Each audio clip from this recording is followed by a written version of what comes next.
ओम एकदंताय विद्महे वक्रतुंडाय धीमहि तन्नो दन्ति प्रचोदयात्। तत्पुरुषाय विद्महे महादेवाय धीमहि तन्नो रुद्रः प्रचोदयात्। नारायणाय विद्महे वासुदेवाय धीमहि तन्नो विष्णु प्रचोदयात्। दिव्यै ब्रह्मण्यै विद्महे महाशक्त्यै च धीमहि तन्नो देवी प्रचोदयात्। महालक्ष्मी च विद्महे विष्णुपत्न्यै च धीमहि तन्नो लक्ष्मी प्रचोदयात्। भास्कराय विद्महे महद्युतिकराय धीमहि तन्नो आदित्यः प्रचोदयात्। ओम जयंती मंगला काली भद्रकाली कपालिनी दुर्गा क्षमा शिवा धात्री स्वाहा स्वधा नमोस्तुते। ओम शरणागत दीनाथ परित्राण परायणे सर्वस्यार्थी हरे देवी नारायणी नमोस्तुते। वसुदेवसुतं देवं कंसचाणूरमर्दनं देवकी परमानन्दं कृष्णं वन्दे जगद्गुरुं। गुरुर्ब्रह्मा गुरुर्विष्णु गुरुर्देवो महेश्वरः गुरुः साक्षात् परब्रह्म तस्मै श्री गुरुवे नमः। त्वमेव माता च पिता त्वमेव बन्धुश्च सखा त्वमेव विद्याद्रविणं त्वमेव सर्वं मम देवदेव कर्पूरगौरं करुणावतारं संसारसारं भुजगेन्द्रहारं सदा वसन्तं हृदयारविन्दे भवं भवानी सहितं नमामि। श्रीकृष्ण गोविन्द हरे मुरारे हे नाथ नारायण वासुदेव वसुदेवसुतं देवं कंसचाणूरमर्दनं देवकी परमानन्दं कृष्णं वन्दे जगद्गुरुं। गुरुर्ब्रह्मा गुरुर्विष्णु गुरुर्देवो महेश्वरः गुरुः साक्षात् परब्रह्म तस्मै श्री गुरुवे नमः। हम श्री रामचरितमानस का पाठ कर रहे हैं और प्रसंग है कि श्री राम जी, सीता जी और लक्ष्मण जी अयोध्या से वनवास के लिए निकल गए हैं। साथ में मंत्री सुमंत्र हैं और प्रजा जो कि उनसे अत्यंत स्नेह करती है श्री राम से, वह भी उनके साथ साथ चल रही है। और इस पर श्री राम जी उनको समझाते हैं लेकिन वे कोई भी वापस नहीं जाता। तब वो सुमंत्र जी को कहते हैं कि आप जो रथ है उसको इस तरह चलाइए कि मार्ग के पे चलने के निशान न हो, ताकि लोग उनके रथ के चिन्ह देखकर जो पीछे पीछे आ रहे हैं वो न आ सके।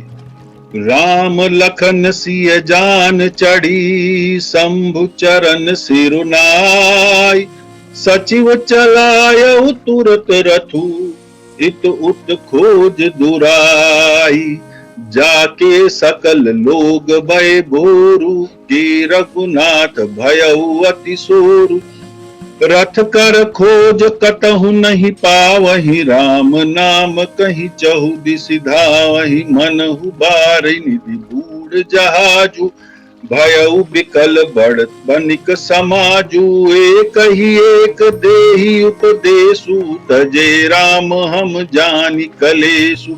निंदहि आपु सराहि मीना दिग जीवनु रघुबीर बिहीना।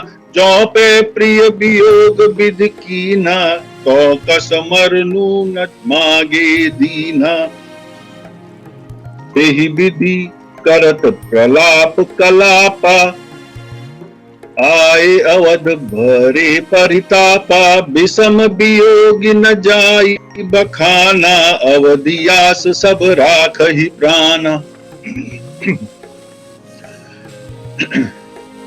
शंकर जी के चरणों में सिर नवाकर श्री राम जी, लक्ष्मण जी और सीता जी रथ पर सवार हुए। मंत्री को तुरंत ही रथ को इधर उधर खोज छिपा कर चला दिया। सवेरा होते ही लोग जब जागे तो बड़ा शोर मचा कि श्री रघुनाथ जी चले गए, कहीं रथ का खोज नहीं पाते। सब हा राम पुकारते हुए चारों ओर दौड़ रहे हैं, मानो समुद्र में जहाज डूब गया है जिससे व्यापारियों का समुदाय बहुत ही व्याकुल हो उठा हो। वे एक दूसरे को उपदेश देते हैं कि श्री रामचंद्र जी ने हम लोगों से श्री रामचंद्र जी को क्लेश होगा, यह जानकर उन्होंने छोड़ दिया।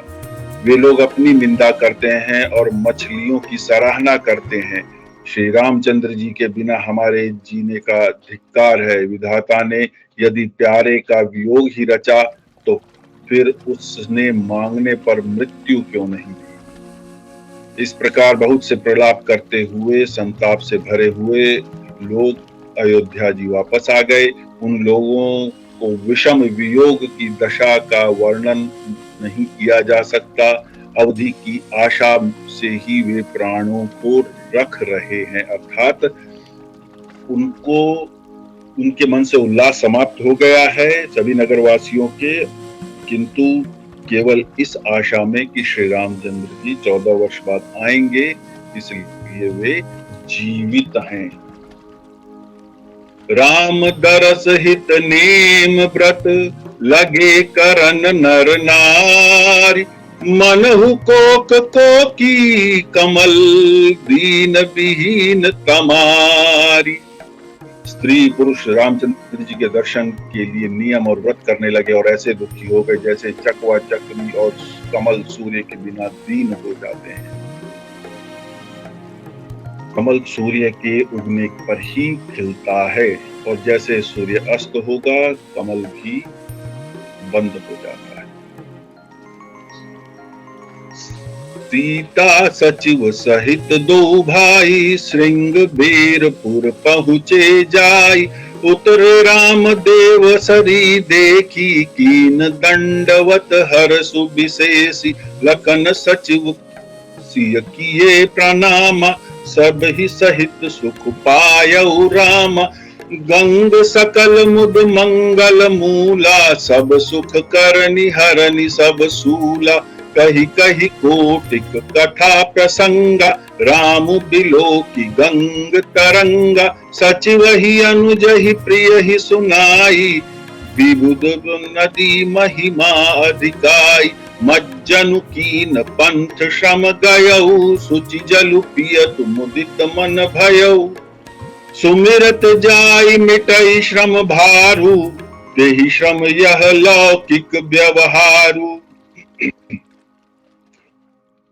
सीता जी और मंत्री सहित दोनों भाई श्रृंगवेरपुर जा पहुंचे। वहां गंगा जी को देखकर श्री राम जी रथ से उतर पड़े और बड़े हर्ष के साथ उन्होंने दंडवत की। लक्ष्मण जी, सुमंत्र और सीता जी ने भी प्रणाम किया। सबके साथ श्री राम जी ने सुख पाया। गंगा जी समस्त आनंद मंगलों की मूल है, वे सब सुखों की करने वाली और सब पीड़ाओं को हरने वाली है। अनेक कथा प्रसंग कहते हुए श्री राम गंगा जी की तरंगों को देख रहे। उन्होंने मंत्री को, छोटे भाई लक्ष्मण जी को और प्रिया सीता जी को देव नदी गंगा जी की महिमा सुनाई। इसके बाद सबने स्नान किया, जिससे मार्ग का सारा श्रम अर्थात थकावट दूर हो गई। पवित्र जल पीते ही मन प्रसन्न हो गया। जिनके स्मरण मात्र से महान श्रम मिट जाता है, उनको श्रम होना यह केवल लौकिक व्यवहार है। अर्थ क्या है कि जब गंगा जी ने स्नान किया और वहां गंगा जल पिया तो उनकी थकान समाप्त हो गई। अब ये जो थकान है ये लौकिक जगत के लिए थकान है, वरना जो विश्व का स्वामी है अर्थात भगवान श्री राम के लिए कहा गया है कि जो विश्व का स्वामी है उनको थकान नहीं होती, लेकिन लौकिक लीला में उन्हें थकान हुई जो कि गंगा स्नान से मिट गई। शुद्ध सच्चिदानंदमय कंद भानुकुल केत, चरित करत नर अनुहरत संस्कृति सागर सेतु।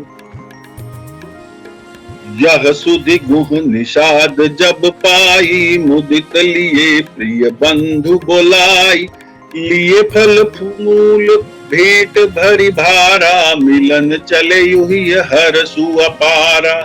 करी दंडवत भेंट धरि आगे, प्रभु ही बिलोकत अति अनुरागे। सहज स्नेह बिबस रघुराई, पूछ कुशल निकट बैठाई।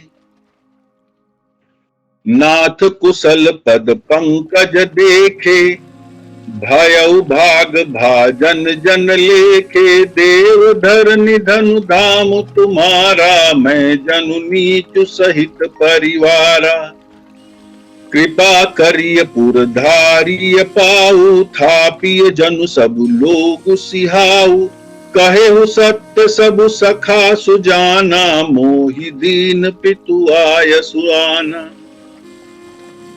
शुद्ध प्रकृति जन्य त्रिगुण से रहित मायाती दिव्य मंगल विग्रह सच्चिदानंद कंद स्वरूप सूर्य कुल के ध्वज रूप भगवान श्री रामचंद्र जी मनुष्य के सदृश ऐसे चरित्र करते हैं जो संसार रूपी समुद्र के पार उतरने के लिए पुल के समान हैं। चरित करत नर अनुहर संस्कृति सागर से। अब यहाँ पर्याय क्या है? शास्त्रकार कहता है रामम भूत्वा रामम यजेत, कृष्णम भूत्वा कृष्णम यजेत। यदि मैं श्री राम का भक्त कहलाना चाहता हूं तो मुझे उनके जीवन में उनकी शिक्षाओं का अनुसरण करना होगा। इसीलिए भगवान श्री रामचंद्र ऐसे चरित्र करते हैं, अर्थात वे इस प्रकार व्यवहार कर रहे हैं जैसे एक व्यक्ति को इस परिस्थिति में करना चाहिए। संकट है, विषाद है, दुख है, उसमें कैसा व्यवहार होना चाहिए वैसा वो बता रहे हैं जी का। जब निषाद राज गुह ने यह खबर पाई तब आनंदित होकर उसने अपने प्रियजनों और बंदी भाई बंधुओं को बुला लिया और भेंट देने के लिए फल मूल कंद लेकर उन्हें बहंगियों में भरकर मिलने के लिए चला। बहंगी क्या होती है? जो कंधे पर एक तराजू नुमा बड़ा सा वो होता है जिसके दोनों तरफ सामान लटका होता है। श्रवण अपने माता पिता को बहंगी पर ही ले गए थे। तो पहले जो सामान बेचने वाले हुआ करते थे वो एक स्थान से दूसरे स्थान जाते थे, तो तब रेहड़ी इत्यादि का इतना जमाना नहीं था, तो बहंगी पर ही लोग अपना सामान रखते थे। दोनों तरफ तराजू की तरह होता है और उसमें अपना सामान वो भर के बेचने इत्यादि के व्यापार इत्यादि के लिए या वैसे भी सामान ढोने के लिए इस्तेमाल में लाई जाती थी बहंगी। दंडवत करके भेंट सामने रखकर वह अत्यंत प्रेम से प्रभु को देखने लगे। श्री रघुनाथ जी ने स्वाभाविक स्नेहवश होकर उसे अपने पास बैठाकर कुशल पूछ। सहज स्नेह बिबस रघुराई, पूछ कुशल निकट बैठाई। निषाद राज ने उत्तर दिया, हे नाथ, आपके चरण कमल के दर्शन से ही कुशल है। आज मैं भाग्यवान पुरुषों की गिनती में आ गया। हे देव, यह पृथ्वी धन और घर आपका है, मैं तो परिवार सहित आपका सेवक हूं। अब कृपा करके श्रृंगवेरपुर में पधारिए, इस दास की प्रतिष्ठा बढ़ाइए जिससे सब लोग मेरे भाग्य की बड़ाई करें। श्री रामचंद्र ने कहा, हे सुजान सखा, तुमने जो कुछ कहा वह सत्य है, परंतु पिताजी ने मुझको और ही आज्ञा दी है। बरस 4 बासु बन, मुनि व्रत बेसु आहारु, ग्राम बासु नहीं उचित सुनी, गुहहि भयो दुख भार। और उनके आज्ञा अनुसार मुझे 14 वर्ष तक मुनियों का व्रत और वेश धारण कर और मुनियों के योग्य आहार करते हुए वन में ही रहना है। गांव के भीतर निवास करना उचित नहीं है। यह सुनकर गुह को बड़ा दुख हुआ। राम लखन सिय रूप निहारी, कहहि सप्रेम ग्राम नर नारी। ते पितु मातु कहु सखी कैसे, जिन पठाए बन बालक ऐसे। एक कहहि भल भूपति कीना, लोयन लाऊ हमहि विधि दीना। तब निषाद पति उर अनुमाना, तरु सिंह सुपा मनोहर जाना। लय रघुनाथ ही ठाऊं दिखावा, कहेउ राम सब भांति सुहावा। तुरजन करि जोहारु घर आए, रघुबर संध्या करन सीधाए। गुह सवारी साथरी डसाई, कुस किस लय मय मृदुल सुहाई। सुचि फल मूल मधुर मृदु जानी, दोना भरी भरी राखे सिपानी। श्री राम जी, लक्ष्मण जी और सीता जी के रूप को देखकर गांव और स्त्री के पुरुष प्रेम के साथ चर्चा करते हैं। कोई कहती है, हे सखी, कहो तो कैसे माता पिता हैं जिन्होंने ऐसे सुंदर सुकुमार बालकों को वन भेज दिया। कोई कहते हैं, राजा ने अच्छा किया, इसी बहाने हमें भी ब्रह्मा ने नेत्रों का लाभ दिया। तब निषाद राज ने हृदय से हनुमान लगा दिया तो अशोक के पेड़ को उनके ठहरने के लिए मनोहर समझा। उसने श्री रघुनाथ जी को लेकर वह स्थान दिखाया। श्री रामचंद्र जी ने देखकर कहा कि यह सब प्रकार से सुंदर है।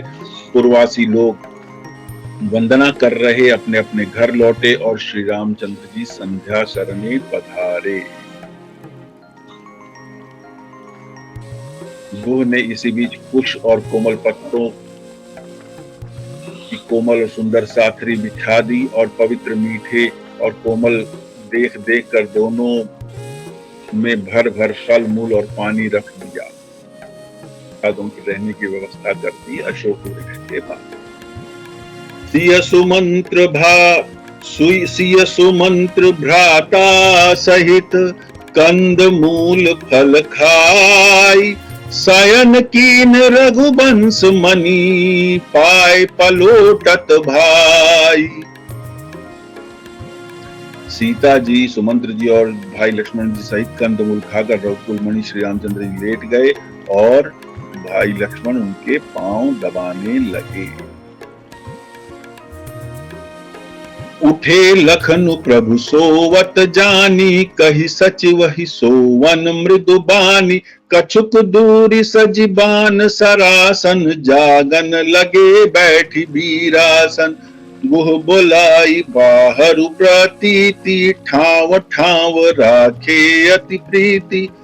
आप लखन पही बैठे जाई, कटि भाथी सर चाप चढ़ाई।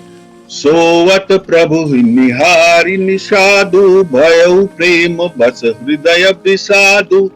तनु पुलकित जल लोचन बहई, बचन सप्रेम लखन सन कहई। भूपति भवन सुभाय सुहावा, सुरपति सदनु न पट तरल पावा। मणिमय रचित चारु चौबारे, जनु रतिपति निज हाथ संवारे। शुचि सुविचित्र सुभोगमय, सुमन सुगंध सुबास। पलंग मंजू मणि दीप, जह सब विधि सकल सुपास। फिर प्रभु रामचंद्र जी को सोते जानकर लक्ष्मण जी उठे और कोमल वाणी से मंत्री सुमंत्र जी को सोने के लिए कहकर वहां से कुछ धनुष बाण से सजकर वीरासन से बैठकर जागने लगे, पहरा देने लगे। गुह ने विश्वास पात्र पहरेदारों को बुलाकर अत्यंत प्रेम से जगह जगह नियुक्त कर दिया और आप कमर में तरकश बांधकर और धनुष बाण चढ़ाकर लक्ष्मण जी के पास जा बैठा।